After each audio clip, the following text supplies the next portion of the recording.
형부 이렇게 가까이 있어도 돼요? 서린의 목소리는 속삭이듯 낮았지만 그 속에 묘하게 숨을 조이는 힘이 있었습니다. 나는 순간 숨이 멎었습니다. 피해야 한다는 걸 알면서도 눈앞에 있는 그녀의 눈동자가 나를 붙잡고 있었습니다. 서린아 그건 왜요? 형부 표정이 자꾸 이상해져서 그녀의 입꼬리가 살짝 올라가며 내 가슴 속에 있던 안전한 선을 흔들어 놓았습니다. 안녕하세요. 저는 45살 이도윤입니다. 서울에서 중견기업 영업팀장으로 일하며 결혼 15년 차를 맞은 평범한 남자입니다. 하지만 제 일상은 아내가 해외 프로젝트를 맡으며 한 달의 절반 이상 집을 비운 뒤 조용히 그러나 빠르게 무너지고 있었습니다. 아내가 비운 자리에 들어온 사람은 제 처제 윤설인. 이혼 후 잠시 우리 집에 머물게 된 그녀는 처음엔 그저 동생이었고 가족이었습니다. 하지만 그 경계가 흐려지는 건 의외로 아주 사소한 순간부터였습니다. 그날 저녁 거실 한가운데 깔린 요가 매트 위 설인이 숨을 고르며 나를 불렀습니다. 형부 이 동작 좀 봐주세요. 허리가 자꾸 꺾여요. 땀에 젖은 민소매 티셔츠와 레깅스, 긴 머리를 질끈 묶은 그녀의 뒷모습이 시선을 붙잡았습니다. 나는 무심한 척 다가가 허리를 받쳐 자세를 교정했습니다. 그 순간 손끝에 닿은 그녀의 허리선이 부드럽고도 뜨겁게 느껴졌습니다. 형부 손 차가운데 싫진 않아요. 그녀의 미소는 장난스러웠지만 그 말은 내 심장을 강하게 두드렸습니다. 그날 밤 억지로 눈을 감아도 손끝의 감촉이 사라지지 않았습니다. 밤 11시를 넘긴 시각, 거실에서 들려오는 숨죽인 호흡과 천천히 몸을 늘리는 소리가 나를 깨웠습니다. 살짝 열린 문틈 너머 서리는 땀에 젖은 티셔츠가 달라붙은 채 등을 젖히며 스트레칭을 하고 있었습니다. 얇은 천 너머로 선명하게 드러난 몸선, 그리고 느리게 움직이는 숨결, 마치 이건 우연이에요 라고 말하는 듯한 표정에 나는 발걸음을 떼지 못했습니다. 다음날 저녁 서린이 웃으며 말했습니다. 형부 오늘은 제가 저녁 준비할게요. 머리를 낮게 묶고 앞치마를 두른 채 칼을 다루는 그녀의 손놀림은 경쾌했고 프라이팬에서 튀는 기름 소리와 은은하게 흐르는 클래식 음악이 이상하게 따뜻하게 느껴졌습니다. 식탁에 마주 앉아있던 그녀가 조용히 말했습니다. 형부 요즘 좀 외로워 보이세요. 그 말은 무심한 듯 했지만 마치 내 속마음을 들여다본 것 같았습니다. 그날 이후 나는 더 자주 방 안 천장을 멍하니 바라보다 잠드는 날이 많아졌습니다. 문틈 너머로 보이던 그녀의 숨결, 식탁 너머로 마주친 눈빛, 그리고 부엌에서 들리던 조용한 발소리까지 모두가 머릿속을 떠나지 않았습니다. 이건 단순히 아내의 빈자리를 메우는 가족의 모습일까요? 아니면 그 이상일까요? 나는 오늘도 그 답을 모른 채 거실로 향하는 발걸음을 멈추지 못하고 있습니다. 좋아요, 구독, 댓글로 이 이야기를 끝까지 함께 해주세요. 그날 밤은 유난히 조용했습니다. 아내가 없는 집, 그리고 나와 설인 단둘뿐. 거실 시계 초침 소리가 이상하리만큼 크게 들렸습니다. 샤워를 마치고 방으로 돌아오려던 순간 부엌 쪽에서 잔잔한 소리가 들렸습니다. 컵에 물을 따르는 소리, 그리고 맨발이 바닥을 스치는 소리. 형부 아직 안 주무셨어요? 설인이 얇은 실크 가운을 걸친 채 나타났습니다. 긴 머리는 풀어져 어깨를 타고 내려왔고 방금 씻고 나온 듯 은은한 향이 공기를 스쳤습니다. 그냥 잠이 안 와서. 저도요.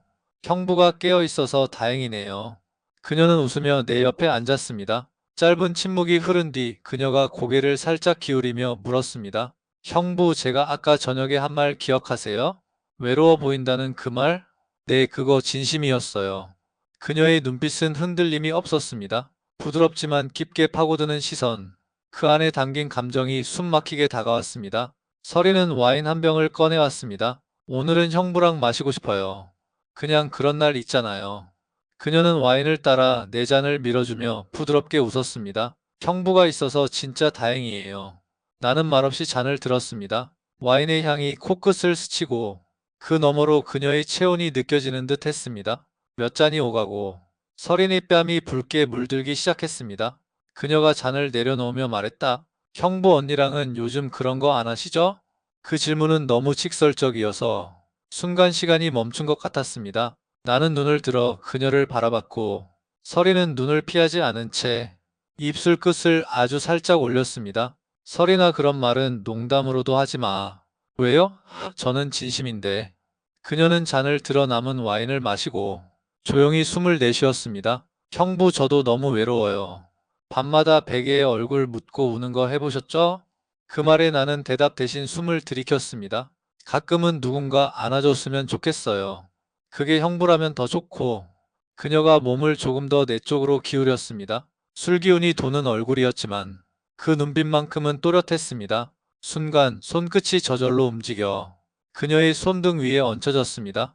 부드럽고 따뜻했지만 그 안에는 미묘하게 떨림이 섞여 있었습니다. 설이나, 지금 우리 이러면 안 돼. 저도 알아요. 근데 오늘만 형부가 내 사람이면 안 돼요? 그 한마디가 머릿속에서 울려 퍼졌습니다. 도망치듯 창밖을 바라보았지만 그 순간 더 이상 피하고 싶지 않다는 낯선 욕망이 가슴 깊이 올라왔습니다.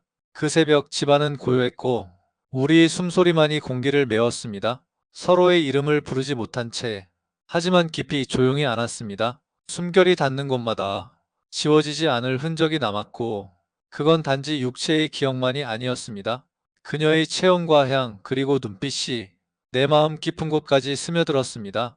아침 햇살이 커튼 틈 사이로 스며들 때 나는 이미 깨어 있었습니다. 하지만 서리는 옆에 없었습니다. 베개와 시트 위에는 전날 밤의 온기만이 희미하게 남아 있었습니다. 부엌으로 나가자 서리는 평소처럼 앞치마를 두르고 아침을 준비하고 있었습니다. 일어나셨어요, 형부? 그녀는 아무 일도 없었다는 듯 웃었지만 나는 그 웃음 속에서 미묘한 떨림을 느꼈습니다. 식탁 위에는 갓 지은 밥과 정갈하게 놓인 반찬이 차려져 있었습니다. 아침 햇살이 부엌을 비추고 있었지만 그 따뜻함이 이상하게 낯설게 느껴졌습니다. 오늘은 몇 시 출근이에요? 9시쯤. 그런데 설이나. 그녀는 잠시 눈을 피하다가 작은 목소리로 말했습니다. 형부, 그냥 아무 일 없었던 것처럼 지내요. 그게 우리 둘 다를 위한 거니까. 그 말이 옳다는 걸 알면서도 가슴 한쪽이 서늘하게 식어갔습니다. 이제 우리는 다시 평범한 가족처럼 행동해야 했습니다. 하지만 그날 밤의 숨결과 체온, 그 모든 장면이 내 안에서 지워지지 않았습니다. 그건 어쩌면 더 깊은 굴레의 시작일지도 모릅니다. 그날 이후 우리는 아무 일 없었던 듯 지냈습니다. 아침엔 서로 인사했고 저녁엔 간단히 대화를 나눴습니다. 하지만 그 표면 아래에는 전날 새벽의 온기와 숨결이 아직도 고스란히 살아있었습니다. 나는 의식적으로 거리를 두려고 했습니다. 하지만 인간의 마음은 머리로 제어되지 않는다는 걸 매 순간 깨닫게 됐습니다. 부엌에서 우연히 스칠 때, 식탁에서 숟가락이 닿을 때, 그 짧은 순간에도 심장이 반응했습니다. 그리고 어느 날 초인종이 울렸습니다. 아내는 외출 중이었고 나는 서재에서 서류를 정리하던 참이었습니다. 문 앞에서 들려온 익숙한 목소리. 오랜만이야, 설이나. 나는 복도 끝에서 그 모습을 보고 얼어붙었습니다. 현관 앞에 서 있는 남자는 설인의 전 남편이었습니다. 그의 얼굴은 조금 야위었고 옷차림은 단정했지만 표정은 어딘가 애절했습니다. 여기까지 왜 왔어? 설인의 목소리가 차갑게 울렸습니다. 내가 마지막에 한 말 기억나? 정말 후회하게 될 거라고. 나 지금 후회하고 있어. 그 말에 설인의 손이 문 손잡이를 더 세게 움켜쥐었습니다. 돌아가. 더 이상 할 말 없어. 문이 닫히는 순간 나는 그 장면을 복도 끝에서 지켜보고 있었습니다. 그날 저녁 식탁 위의 음식은 거의 손대지 않았습니다. 설이는 젓가락을 쥔 채 멍하니 앉아 있었습니다. 설이나, 괜찮아? 그녀는 잠시 침묵하다가 고개를 들었습니다. 형부, 오늘 하루 종일 이상했어요. 그 사람을 보니까 너무 오래된 감정이 튀어나오더라고요. 그래서 조금 흔들렸어요. 그녀의 눈가가 붉게 물들어 있었습니다. 그 사람과의 결혼 생활은 힘들었지만 그래도 그 사람이 날 처음으로 여자로 봐준 사람이었거든요. 그 말에 나는 아무 대답도 하지 못했습니다. 그녀의 목소리는 작아졌지만 그 울림은 더 깊어졌습니다. 형부는 언니를 여자로 보고 계세요? 나는 숨을 고르며 그녀를 바라봤습니다. 그 질문 속엔 단순한 호기심이 아니라 확인받고 싶은 간절함이 숨어 있었습니다. 그날 밤 설이는 방으로 들어갔고 나는 한참 동안 창가에 서 있었습니다. 창밖에는 가로등 불빛이 비에 젖어번지고 있었습니다. 유리창 너머로 본 전남편의 그림자와 현관 앞에서 서 있던 설인의 뒷모습이 겹쳐졌습니다. 내 마음은 복잡하게 얽혀 있었습니다. 지켜줘야 할 사람과 놓아줘야 할 감정. 그 경계가 점점 흐릿해져 가고 있었습니다. 다음날 아침 집안은 이상하리만큼 조용했습니다. 아내는 아침 일찍 외출했고 서린의 방문은 굳게 닫혀 있었습니다. 잠시 망설이다 문을 두드렸습니다. 서린아, 일어났니? 아무런 대답이 없었습니다. 손잡이를 돌려보니 문은 잠겨 있지 않았습니다. 방 안은 깔끔하게 정리돼 있었고 화장대 위에 브러쉬와 향수가 사라져 있었습니다. 베개 위에는 작은 봉투 하나가 놓여 있었습니다. 그 위엔 내 이름 도윤 형부에게라고 또박또박 적혀 있었습니다. 나는 조심스럽게 봉투를 열었습니다. 형부, 사실 저는 처음부터 알고 있었어요. 이 감정이 오래갈 수 없다는 걸요. 형부는 너무 착한 분이에요. 그래서 저 같은 사람이 감정을 기대할 대상은 아니라는 것도 이미 알고 있었어요. 하지만 외로움이 사람을 바보로 만들더라고요. 형부 곁에 있으면서 매일 같이 밥을 짓고 같은 공간에 숨 쉬고 형부의 눈동자에 제가 비칠 때마다 그게 얼마나 따뜻했는지 몰라요. 죄송해요. 그리고 고마웠어요. 그날 밤 제가 형부 품에 안겼던 건 단지 외로움 때문이 아니었어요. 좋아했어요. 진심으로요. 하지만 이건 누군가가 상처받지 않고 끝낼 수 있는 일이 아니라는 걸 이제야 깨달았어요. 저는 떠날게요. 돌아오지 않을 거예요. 그 대신 형부는 제 꿈에 나오지 않았으면 좋겠어요. 그러면 저도 언젠가는 괜찮아질 수 있을 테니까. 서린. 편지를 다 읽고 난 뒤 나는 한참 동안 자리에 앉아 있었습니다. 소리 내어 울지는 않았지만 눈물이 천천히 뺨을 타고 흘렀습니다. 그녀가 떠난 빈방엔 향기 대신 조용한 이별만이 남아 있었습니다. 햇빛이 방 안으로 스며들었지만 그 따뜻함이 오히려 차갑게 느껴졌습니다. 그날 오후 아내가 집에 돌아왔습니다. 그녀는 현관에 들어서자마자 주변을 둘러봤습니다. 세린이는? 나는 잠시 눈을 피하다가 대답했습니다. 떠났어. 그 짧은 대답이 전부였습니다. 아내는 아무 말 없이 고개를 끄덕였고 나는 그 표정 속에서 모든 걸 이미 알고 있다는 기운을 느꼈습니다. 그날 밤 침대에 누운 우리는 서로 등을 맞댄 채 잠들었습니다. 아무 말도 하지 않았지만 그 침묵이 오히려 모든 걸 말해주고 있었습니다. 세린이 떠난 집은 생각보다 훨씬 더 조용했습니다. 그녀가 주방에서 칼질을 하던 소리, 거실에서 요가 매트를 펴던 소리, 늦은 밤 컵에 물을 따르던 소리가 모두 사라졌습니다. 아내와 나는 여전히 부부로 살고 있었지만 그 사이에는 설명할 수 없는 투명한 벽이 생겼습니다. 그 벽은 서로를 막진 않았지만 우리를 조심하게 만들었습니다. 어느 금요일 저녁 아내가 퇴근 후 조용히 말을 꺼냈습니다. 당신 세린이랑 무슨 일 있었어? 그 질문은 마치 준비된 듯 담담했습니다. 나는 잠시 숨을 멈추고 그녀를 바라봤습니다. 그 눈빛 속엔 확신이 있었습니다. 거짓말을 해도 믿지 않을 거라는 걸 알았습니다. 한 번, 딱 한 번 넘지 말아야 할 선을 넘었어. 그 말이 입 밖으로 나오는 순간 나는 내가 얼마나 작아지는지를 느꼈습니다. 아내는 의외로 소리를 지르지 않았습니다. 그녀는 고개를 끄덕이며 잠시 눈을 감고 숨을 고르더니 천천히 말했다. 알았어. 이 일은 우리 둘만의 상처로 남겨. 그 말은 용서라기보단 이야기를 더 이상 꺼내지 않겠다는 선언 같았습니다. 그러나 그 선택이 오히려 더 깊은 상처를 남겼습니다. 분노보다 무서운 건 아무 감정도 드러내지 않는 이해였습니다. 그날 밤 침대에 누운 아내가 등을 돌린 채 말했습니다. 우리가 너무 오래 등을 돌리고 산 것 같아. 그 공백을 내가 만들었을지도 몰라. 나는 아무 말도 할 수 없었습니다. 내 잘못은 어떤 말로도 덜어낼 수 없는 무게였으니까요. 그 후로 우리는 평범한 부부처럼 살았습니다. 식탁에 마주 앉아 밥을 먹고 주말이면 장을 보고 가끔 영화도 함께 봤습니다. 하지만 웃음 속에도 서로가 건드리지 않는 영역이 있었습니다. 그 영역 안에는 세린의 이름이, 그녀의 목소리가, 그날 밤의 온기가 그대로 잠들어 있었습니다. 세린에게서 연락은 오지 않았습니다. 나도 먼저 연락하지 않았습니다. 그녀가 잘 지내길 바라면서도 한편으로는 내 기억 속에서 서서히 사라져가길 바랐습니다. 그러나 사람의 기억은 지운다고 지워지지 않았습니다. 저녁 노을이 거실 창을 붉게 물들일 때면 부엌에서 앞치마를 두르고 있던 그녀의 뒷모습이 떠올랐고 와인의 붉은 빛을 비추던 그녀의 눈동자가 선명해졌습니다. 봄이 막 시작된 어느 토요일, 우연히 책방에 들렀습니다. 새로 입고된 책들 사이에서 익숙한 이름이 눈에 들어왔습니다. 마음을 세우는 필라테스 윤서린. 나는 책을 조심스레 집어들었습니다. 표지 속 그녀는 밝게 웃고 있었지만 그 미소는 어딘지 모르게 나를 아프게 했습니다. 책장을 넘기다 마지막 페이지에서 발걸음이 멈췄습니다. 거기에는 짧은 칼럼이 실려 있었습니다. 누군가를 진심으로 좋아해 본 적 있나요? 그 사람이 곁에 있어 행복했고, 그 사람이 떠난 뒤에도 여전히 그 자리에 남아있는 기억? 때로는 그런 사랑이 평생을 살아가게 하는 힘이 되기도 합니다. 그 글을 읽는 순간 그녀의 목소리가 귓가에 들려오는 듯 했습니다. 아무 말도 없었지만 그건 분명 나를 향한 메시지였습니다. 나는 책을 덮고 창문을 열었습니다. 봄바람이 불어와 책갈피를 살짝 넘겼습니다. 어딘가에서 그녀도 같은 하늘을 올려다보고 있을까? 그날 밤 아내는 내 옆에 앉아 책을 보다가 내 손등 위에 가만히 손을 올렸습니다. 괜찮아? 그 짧은 질문이 우리가 여전히 부부로 남아있다는 증거처럼 느껴졌습니다. 나는 대답 대신 그녀의 손을 꼭 잡았습니다. 그리고 마음속으로 아주 조용히 중얼거렸습니다. 세리나 잘 지내고 있지? 그 대답은 여전히 고요 속에 묻혀 있었습니다.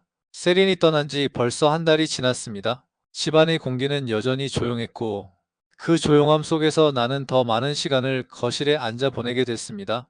아내와 나는 표면적으로는 예전처럼 지냈습니다.